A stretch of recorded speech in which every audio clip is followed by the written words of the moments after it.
Hello, everyone. I am Mark Adam back here on The Landing Zone, the LZ Sports Show, and I am going to be joined by my partner in crime here, Mr. Keith McKnight, joining me obviously over the internet because all of that COVID protocol and what have you. How's it going over there, Keith? Good. How are you doing? Doing all right. Can't complain. We are here talking Jets yet again. They had a game last night, and before the game, Andrew Kopp had some comments for the media. He's when he was asked about what do they need to do to make sure that they do a better job defending and end up with the win. He said it needs to be puck possession in their zone. We want to make sure Draisaitl and McDavid are defending most of the night. He went on to say later, the strength of our game has always been puck possession. That kind of changed a little bit over the years, but the more we can make them defend and not make too many high-risk plays, the better we're going to be. So that was their strategy going into the game, it seemed, and it didn't pan out in the end, did it? No, excuse me. It did not pan out in the end. They weren't able to contain the performance that we saw from Connor McDavid and Leon Draisaitl, and just about everybody on that Edmonton team. We even saw Tyler Ennis move up to play with a more intense line on their roster, and he was very productive. And we discussed this in the last show that hopefully both coaching staffs weren't going to allow 11 goals in that game. And I can't remember if it was you I quoted that, hopefully somebody walks out of there with a 3-2 or 3-1 W. And unfortunately, we were rooting for the Jets on that one. But unfortunately, like I said, Edmonton was the one that came out with that 3-2 W that you and I were hoping that was going to happen, because we needed a more better defensive production from both sides. Because that was, I'm not saying that it's a bad thing that there's 11 goals. It just shows how good your offense can be some nights when they really want to be. Yeah, they definitely needed a better showing from their defenders, and I thought that maybe last night that would happen, and it kind of did on both ends of the ice. Of a lot fewer shots from the Edmonton Oilers, from 45 to 30. From Monday's game to Wednesday's game, 45 shots on Monday allowed, and then the Jets only allowing 30 last night, and actually outshooting the opponent, having 35 shots of their own. Let's actually go to the game stats here.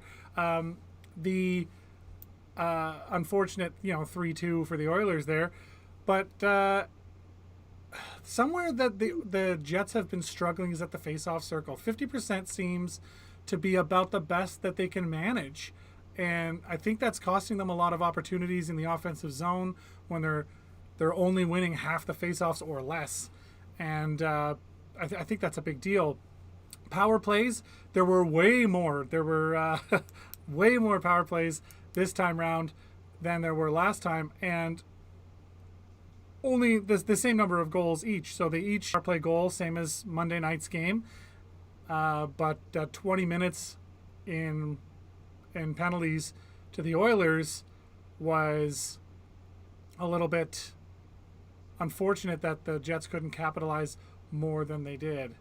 So, there was a 10-minute misconduct for one of the Oilers players. So that's why there's 20 minutes and penalty minutes listed there. So, looking at the score sheet there, the record 9-6-1. That losses column is going a little bit in the wrong direction, but that's all right. We'll figure that out, I'm assuming. And the Oilers break the double digits for the wins.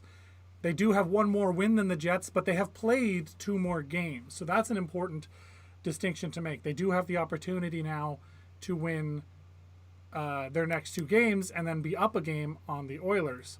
And their next two games are going to take place in Vancouver. Yeah, they have a doubleheader in Vancouver. Yeah, so they'll head the over Oilers there. have to go play in Calgary for their next game on the same day. So That'll be a good game to watch on television for sure. That Battle of Alberta always is a good one. But nonetheless, back to the Jets here, as we were saying, with them going to Vancouver now, Vancouver, like I said, I don't want to be negative about that team, but they are struggling right now. I don't think that anybody's kind of happy with any of the production that they're seeing from the Canucks. So I think the Jets are going to want to go in there and still take them seriously, but not have that attitude that they had against the Sens. We're like, oh, we're just going to go in there, we're just going to walk all over them. You know what I mean? And they can't go in there. They can't travel to British Columbia like that. No, every team in the Scotia North Division is dangerous if you let them be dangerous. The Edmonton Oilers, high flying. There's some real skill in the Ottawa Senators locker room. Unfortunately, it's not translating to a lot of wins. But I mean, if you give them an opportunity, I mean, look at what happened to Toronto the other night. Like you give the Senators an opportunity, they're going to take it. Their trouble comes in trying to make their own opportunities happen. They're struggling a lot there, but if you give them a window, they're jumping through it. Let me tell you.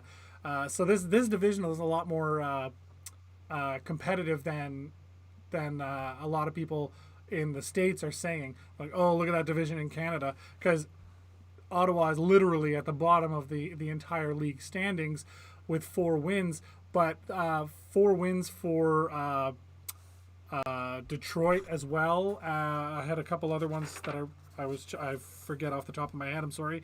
Oh man. And here's the other thing about the schedule this year. There's been so many postponements and things happening. The Vancouver has now played 19 games, or have they played 20 games? No, 19 games they've played, I think. Anyway, but then you got teams like 20 mark, yeah. But New Jersey's played 10. So when people are looking at what's the playoff picture look like, it's impossible to tell right now because there's no parity in the number of games played. So there's no seeming sort of way to look at it and say, how does New Jersey actually look? Well, they've only got 5 wins on 10 games, and when a team has 10 games and 5 wins, they in the standings, you're not looking for those games played. So you're going to say, well, they're not doing much better than the 4 wins of the Ottawa Senators, but the Ottawa Senators have played 18 games. So that's 8 extra games and 1 less win. So it's not there's no parity in that at the moment. So unfortunately, you can't really look at the stats like that and see that going. Did you have a player last night that really stood out for you for the Jets? For the Jets, yes, I actually did. I really enjoyed the way that Mark Scheifele performed. I mean, he was really the guy who really stood out to me the most. He didn't really let up the entire night. He didn't want, like I said, the last game nobody was playing like they wanted to lose, and that's the vibe that I got from Mark Scheifele last night. How about you? I liked, just to touch on yours for a second, I did like Mark Scheifele's game. I really did, but I always like Mark Scheifele's game. He's one of those guys, and I think the reason that the media keeps saying he's having such a quiet season, he flies under the radar because he's never doing anything insane. He's never doing anything crazy. He's just always where he's supposed to be. He's always grinding. His feet are always moving. And when they're not moving, it's because he's wide open in his office at that face-off dot in the opponent's end. And that's where you're going to see him score from time and time again, last night included. So I really did like Scheifele's game. What I also like about guys like Scheifele is when you get a good player who's just a good person, And when he was asked last night, because Connor McDavid finally managed to hit that 500 points in 369 games, tying Sidney Crosby's record. But that, by the way, is a crazy record. But when he was asked about that at the presser, he had a really great response. And let's hear from Scheifele right now. Yeah, it's obviously awesome for him. He's to do it in that amount of games. Doing it the same day as Sid is pretty special, obviously. So, definitely, big congrats to him. Wish it would have came on a loss. But obviously it's a special moment, something that I'm sure he's, very happy about. And, it's a special player, achieving something very special. So again, he had some really nice things to say about Connor McDavid. The sportsmanship, you got to love that kind of thing coming from your leaders in your dressing room. And so, obviously he stated there it would have been nice had he gotten that point and took a loss. But for Connor McDavid, that's got to be a special thing, hitting 500, getting the win on, home ice, in front of none of the fans. But, he'll 2 out of 3 ain't bad, right? So, No, yeah, so I really did like him. My player choice from last night would have to be Tucker Poolman. I really, really liked Tucker Poolman's game last night. He seems to be getting better every single game that he plays, and he's what I call the right kind of all over the place. When a guy is just always where the puck is, sometimes that's a bad thing because he's out of position. He's not doing what he's supposed to be doing. But Tucker Poolman is the right kind of all over the place. He is always wherever he needs to be, and it's wonderful to watch that kind of thing happen. I really enjoy it, and I'm hoping that other fans do as well. His conditioning looks a lot better coming off of COVID-19, fighting that off. That's really hard on your respiratory system and all that. So it was nice to see him skating the way he did before all of that. And like I said, just better every game. That's the guy's MO, it seems. So that would be my choice for, a player highlight, if you want to call it such a thing, on the show. On the ice last night. So that. Any thoughts on Tucker Poolman? Yes, to add to that, I really think that he's coming together now the same way he dominated the college game, because I watched him a lot when he was at the University of North Dakota, and because it was so close to Winnipeg, that's probably what made it very easy for them to scout him. And the way that he dominated the college game, he played a Dustin Byfuglien type of game at the NCAA level, and I think now we're finally seeing that with him. And yeah, to just add to what you're saying, he's definitely somebody who's finally really blossoming, and his play is really, really, really improving. I would have to agree with you, because basically that's more or less what I took away from last night's game. Just Pullman is back, essentially. He is. Other storylines. You know who else has been absolutely wonderful, and not just last night's game, but just every time he steps on the ice, I want to see him do better and better. Not a superstar, another guy that's, I think, underrated, Andrew Kopp. He's been playing great hockey this entire season. He's got a lot of things going for him. Another guy who's just always doing what he's supposed to be doing. He's always skating in the direction he needs to be skating, as hard as he needs to be skating in that direction. He does. He's not a guy that ever coasts to where he needs to be. His feet are always moving. And again, I think that comes from the leadership of guys like Scheifele, who, like, his feet are never not moving unless he's standing with 10 feet of free ice, which weirdly happens to Scheifele all the time. But you gotta look at guys like Kopp and the other guys on the team. And I mentioned on the last episode, guys like Mason Appleton and Kyle Connor are always learning tips and tricks from him. You're watching the way that those guys strip the opponents of the puck. They're learning that from Scheifele. The way that Andrew Kopp is always grinding. He's learning that from guys like Scheifele and Wheeler for that matter. It's a big deal. Very big deal that they can learn from those, like the veterans, and they're all, like you said, picking up on other players' habits, seeing how they prepare for the game, see what they do on the ice and things like that. So, and especially when they get the opportunity to play with each other too, instead of just sitting on the bench and then watching them do things, they get to work with that player on the ice there and build game-like chemistry in a game-like situation. Absolutely. I 100% am with you there. Also, we touched McDavid's 500th point, 369 games. That was a huge thing, tied for 8th in the NHL history with Sidney Crosby.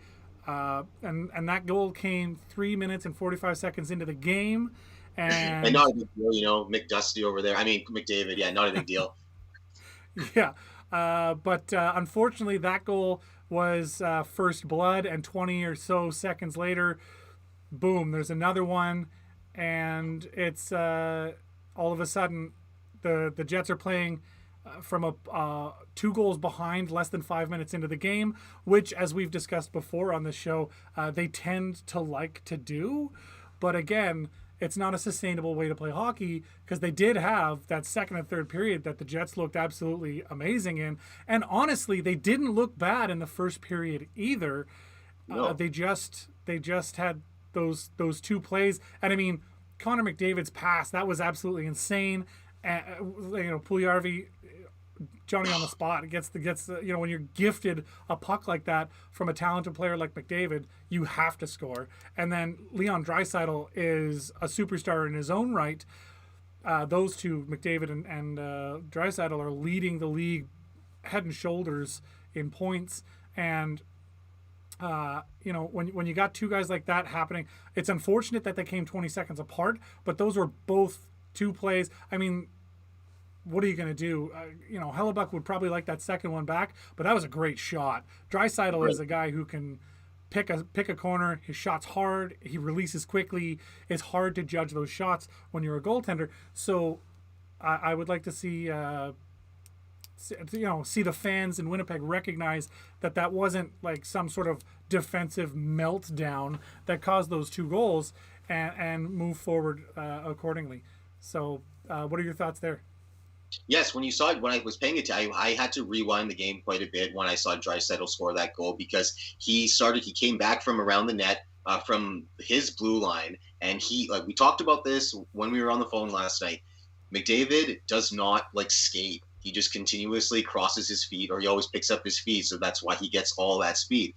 Draisaitl did that exact same thing from his end, skated all the way into the Jet zone, put his stick down, let McDavid know that he was there and ready for a pass, and found him. And he had, like you said, he had a good, clear shot. And when you, even like Puljujarvi, in Draisaitl's situation, you're getting a pass from a good player, you have to score. He had a more clear opportunity than Puljujarvi did, because Puljujarvi had a lot of pressure on him. And if my memory serves me correctly, Draisaitl had beat Adam Lowry. He had to step on him there, so that's what helped him create a little bit more space, and then didn't really have to worry about him before he entered the Winnipeg zone. Yeah, everyone on that Oilers side seems to be able to skate like the wind. It's like they've got an entire bench full of Nikolai Ehlers. So it's really hard to skate with those guys. And I would like to point out, because last episode I talked about how much I like Pionk, and I'm going to do it again, because that guy is unreal. And when he hip checked last night, he man, every time he throws a hit, I'm just blown away. He hits and he's hip checking like Rob Blake. Rob Blake is a 6'4", 220-pound guy who throws his body around with reckless abandon. And I understand what that means, being 6'4" and 240. Should be walking around at 210, but let's not talk about my COVID weight. But he's a big guy, and I have an appreciation for that, being a big guy. I have a hard time with Neil Pionk because of the physics. The guy is 6 foot even and 186 pounds officially. They didn't even go with 185 because that would be too little. He's 186. Let's get it right. It's like those people who are like, how old are you? I'm 6.5. They need that half. It just matters. But that 186 pounds, the guy is, and he went undrafted. That's the other thing. He was signed by the Rangers in 2017, undrafted college free agent, and he was traded to Winnipeg in 2019, as we're all aware, for Trouba. But not only did we gave Trouba, and we got Pionk, who I think is absolutely filling the Trouba void, but we also got a first-round pick. So you have to look at that trade as a giant win for the Jets. And no matter how you look at it, whoever's upset that we lost Trouba, great. You miss guys like that.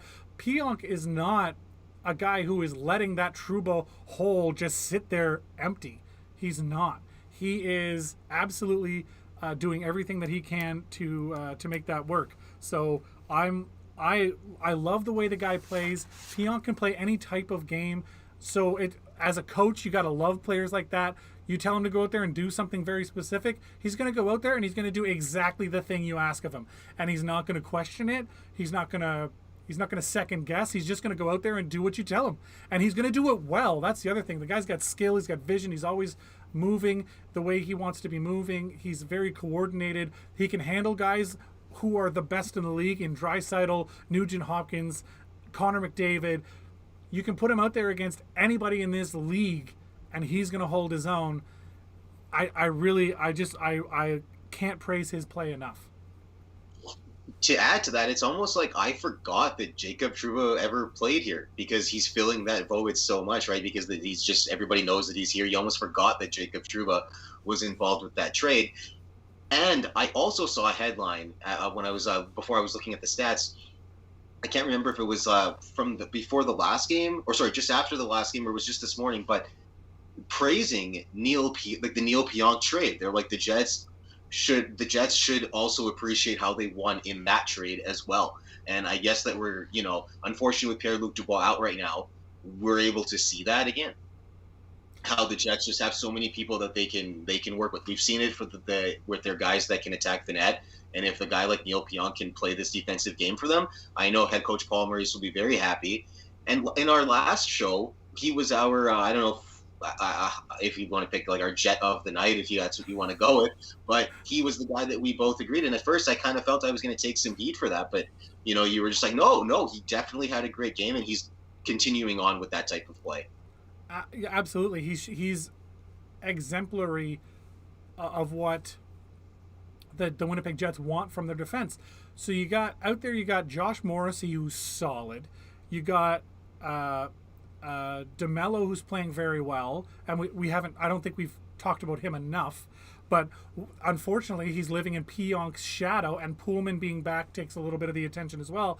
So we have a very solid decor. When you can have a guy like Logan Stanley not in your lineup by choice, that is where the Jets are defensively. I think Logan Stanley absolutely deserves to be on the Jets roster. Unfortunately, so do 6 other Winnipeg Jets. So it's tough when you're in a spot like Stanley where and Pullman was there a couple of years ago where he was on that bubble. He was like he was going to be a Jet tonight. He was on the taxi squad tomorrow. He's playing for the Moose the night after that, and the cycle continued all year.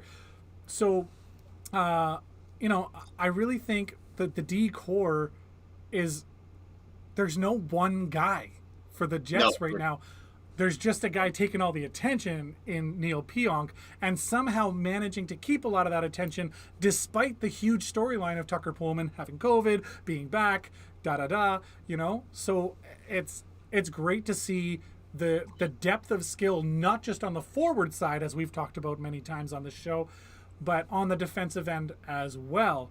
Obviously, Monday night's 5 goals against didn't sort of show off what the defensive core of this team can do. But when you're playing a team as offensive as the Edmonton Oilers can be, they're just hard to shut down in general. I would also like to point out Hellebuck had a great game. What did you think of his game last night?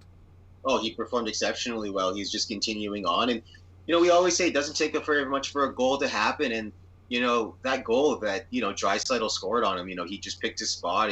It could he found enough space. It's not like Connor Hellebuck did not have a bad game. That's not why the Jets lost yesterday. They just were outplayed by just a better team. It's hard to contain the Edmonton Oilers. You just said that.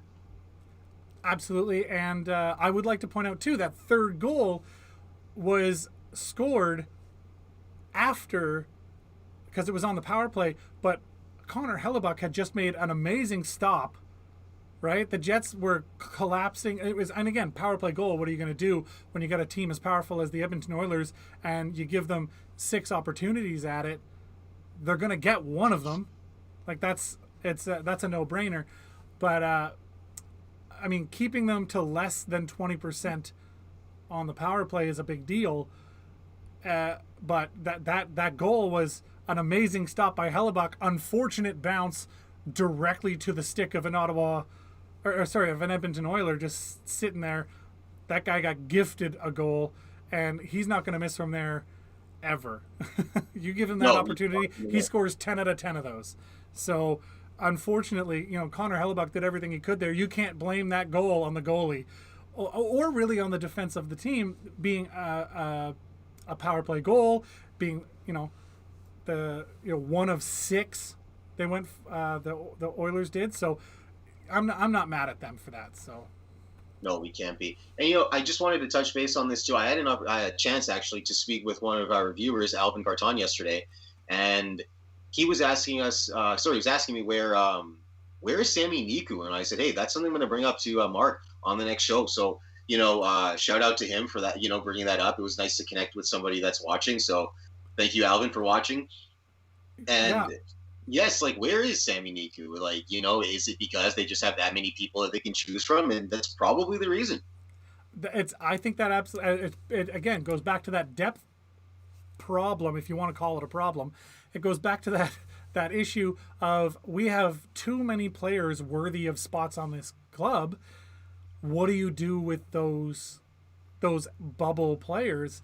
And in the past, as I mentioned with Tucker Pullman, for example, they ran them on the cycle.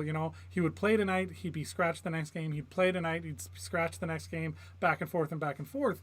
And I think Paul Maurice this year is trying, because it's a much shorter season, a lot more condensed. I think he's trying for more of a consistent way to go. So I think he's just trying to stick with the 6 guys that he's got on the ice now. Unfortunately for Logan Stanley, that means he plays when someone's hurt. Same with Sami Niku. We need 2 guys to get hurt for Sami Niku to step in, and that's sort of where we are in the depth chart. So that would be my explanation for it. I'm speculating. To get the proper response, you'd need to pose that to Pomo himself, head coach Paul Maurice. Yes. But I that would be my guess, is just the more consistent way of running your lines, getting a little more charge, especially where you're playing the same team over and over in these MLB style series, instead of playing, one team, where you're looking to build more momentum, because there are these grinding series that has a very playoff hockey feel to it, and it's tough to put guys like Sami Niku in when you don't really want to take any of the guys that are playing so well out of the game. I mean, Derek Forbort is playing amazing hockey right now. Do you want to pull him? I don't think so. If it ain't broke, don't fix it is the problem for Sami Niku, because he's just watching a lot of games from the box, and it's an unfortunate place to be as a player, but it's a wonderful place to be as a team, being able to look at this and say, look at the depth that we have, that we can sit guys like Logan Stanley and Sami Niku. Well, thank you, for explaining that, because that's another problem that's good for the Jets to have. We keep talking about, what is a problem, what's a good problem for them to have. What we discussed for their forwards, and then now it's the same thing with their decor. So and I just don't want these guys to fall through the cracks, Oh, absolutely, and you don't, because Jack Roslovic, I remember when he was still part of the organization and he was playing for the Moose and being called up every so often, and then he'd be a scratch back to the Moose, and then he'd play a game, and then he'd be a scratch, and then back to the Moose, and I think that was very frustrating for him. And I think the Jets organization is learning a little bit from that, and seeing how frustrated Jack was, and I think they don't want to do that, where they're putting a guy in and then making him go away and putting a guy in. And I mean, with Pierre-Luc Dubois being hurt right now, we were talking about the defense, the forwards are in the same sort of situation. Guys like Jansen Harkins, Christian Vesalainen, they're sitting on that bubble. And when Pierre-Luc Dubois is back, who gets bumped? Is it going to be Harkins? Is it going to be Vesalainen? Is it going to be Lewis? But those guys all, and we've talked about it on this show, how good they've been playing, they deserve to be there, but you can't sit a guy like Pierre-Luc Dubois. You just can't. You just can't, no. You traded away a superstar to get a superstar. And Pierre-Luc Dubois, when he's healthy, can be that superstar. And while you got guys that are absolutely consistent in Vesalainen, Lewis, Harkins, Thompson when he's healthy, all of these guys are solid players that you would love to have in your lineup. You can't give them the spot over top of a guy like Pierre-Luc Dubois, who was just yesterday placed on IR officially. So looks like it'll be a few games before he's back. Obviously, don't know the full extent of what's happening there. So we'll see when that all plays out down the road. But yeah, what do you think of the Pierre-Luc Dubois getting put on IR? Is that bad news for the Jets, or are we of the same agreement that the Jets are going to chug along anyway? Okay, one, they're going to definitely chug along anyway because they can just do that. No disrespect to Pierre-Luc Dubois, but like you said, when he's injected into the lineup, that superstar status will just give them a plethora, or they'll be like they'll be You got plethora it. ahead of the competition. Is that where I'm looking to say? Yes, maybe that's Plethora. Yeah, you got it. I got it. Thank you. And yeah, it's unfortunate because I was reading on the internet there about that injury that it was a mechanism first of an injury, then he left, and now it seems like it could be a little bit worse. But hopefully they can fix it up very quickly. And yeah, I think they're going to chug along. But like I said, it's no disrespect to Pierre-Luc Dubois. Absolutely not, and I don't think anybody would take it as such. So I wouldn't worry too much. All right then, that does it for us today. There's so much we could talk about, but we're just running out of time here. Let's quickly just have a look at those stats again from last night's game. The score sheet there. Draisaitl with 2, Puljujarvi with 1. That was the difference, as Scheifele and Pionk each managed to score a goal. You'll notice last game in the 11-goal shootout, there were 10 players on either side involved in the scoring. Today for the Jets, 5. For the Oilers, just 6. So it's unfortunately the slowed it down a little bit, and it came out in the Oilers' favor. We will be back after the next game, so join us here in the LZ for the LZ Sports Show. I am Mark Adam. You definitely want to follow us on all of the social medias. We would love it if you followed us on Facebook, obviously the WPG Magazine, on Twitter and Instagram at the WPG Magazine. And if you want to go to our YouTube page, very easy, wpg.news/YouTube. That's what we're doing there. Also, for next time, you can actually call us. We've got it set up so you can call us on the WPG Sports line, leave a message, and we will use those messages on our next show. And we may, at some point, start taking live calls when logistically I can make that work for us. I would very much. I don't want to bite off more than I could chew, as I continually tell everyone.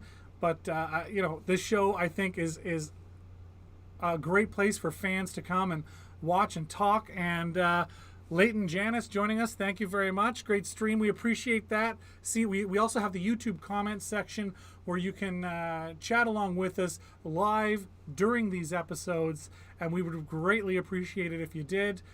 Other than that, we're also open to ad sales. So if you want to get on the show as an advertiser, you have a company or a brand that you want to push, and you're preferably Winnipeg local, since that's the WPG Magazine's mandate, is to do local with local for local. So give us an email at ads@thewpg.ca, or you can call by phone. Call the WPG at 431-489-2401. And just so that we're clear, that number you can call if you want to voice your sports opinions is 431-800-4555. We will see you next time. Until then, this is the LG Sports Show.